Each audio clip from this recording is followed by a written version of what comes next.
que tal a gente desvendar os segredos da inteligência artificial? E o melhor, vamos fazer isso sem precisar de nenhuma linha de código, usando só lógica, criatividade e alguns exemplos bem simples. Preparados para entender a IA de um jeito totalmente novo?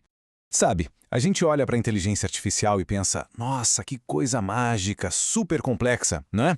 Mas e se eu disser que a base dela são princípios que a gente pode aprender com jogos e atividades do nosso dia a dia? Pois é exatamente isso que vamos explorar aqui.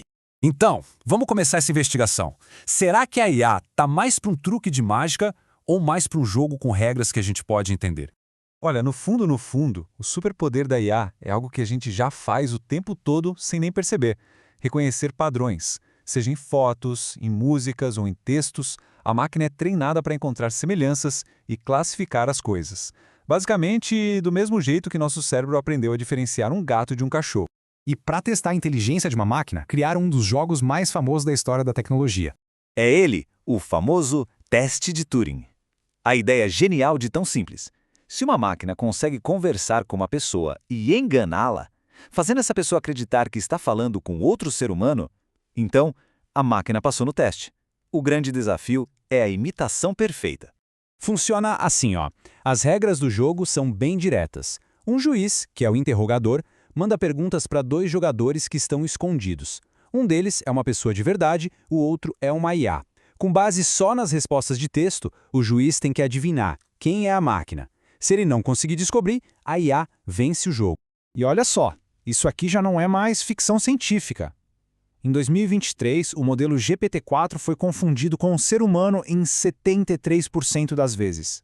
Isso significa que ele se tornou a primeira IA a passar oficialmente nesse teste. A linha entre uma conversa humana e uma artificial ficou bem mais difícil de enxergar. Ok, a gente já viu que uma máquina pode pensar, entre aspas, mas será que ela pode ser justa? Essa é a pergunta de $1 milhão.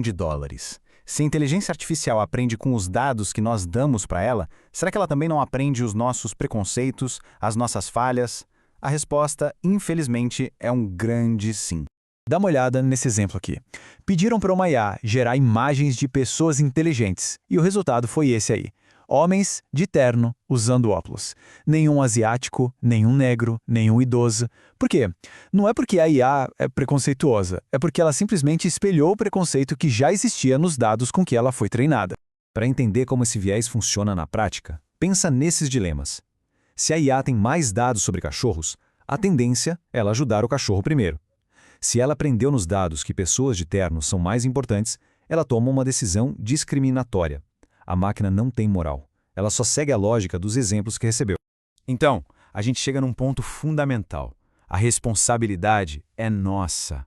A justiça e a ética de uma IA dependem totalmente da qualidade e, principalmente, da diversidade dos dados que a gente usa para ensinar essa máquina.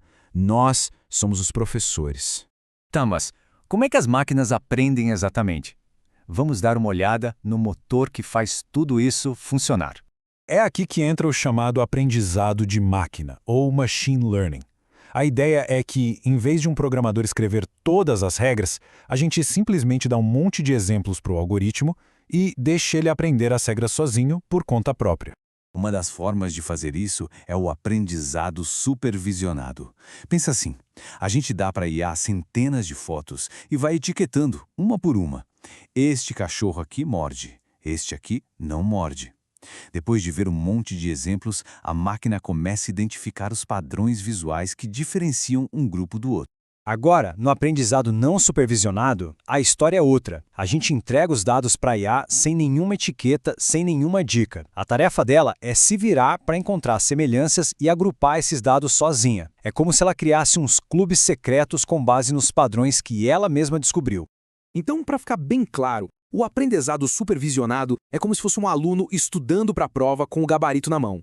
Já o não supervisionado é mais parecido com um detetive que precisa encontrar as pistas e solucionar o caso sem nenhuma dica inicial. Beleza, já entendemos a teoria. Mas como é que isso tudo aparece no mundo real? No nosso dia a dia, no trabalho? Sabe aquela conversa de que a IA vai roubar todos os empregos? Então, a verdadeira revolução talvez não seja bem essa. Não é sobre substituição, mas sim sobre colaboração. É a tecnologia ampliando aquilo que nós já conseguimos fazer. Pensa só, um médico experiente com toda a sua intuição, empatia, o cuidado com o paciente. Agora, imagine essa pessoa usando uma ferramenta de IA que analisa milhares de exames em segundos, procurando padrões que o olho humano talvez deixasse passar. A decisão final continua sendo do médico, claro, mas agora ela vem turbinada por uma análise de dados sobre-humana. É a união do melhor dos dois mundos. Viu só como tudo se conecta? No final, quando a gente entende as regras simples por trás desses jogos da IA, a gente ganha o poder não só de usar a tecnologia, mas também de ajudar a mudar o futuro dela para que ela trabalhe a nosso favor. E isso nos deixa com uma reflexão final. A inteligência artificial é, no fundo, um espelho. Ela reflete os dados que a gente oferece para ela. Então a grande pergunta não é o que a IA vai se tornar, mas sim o que nós, como seus professores, vamos decidir ensinar. O que estamos refletindo nesse espelho? A responsabilidade, no fim das contas, é toda nossa.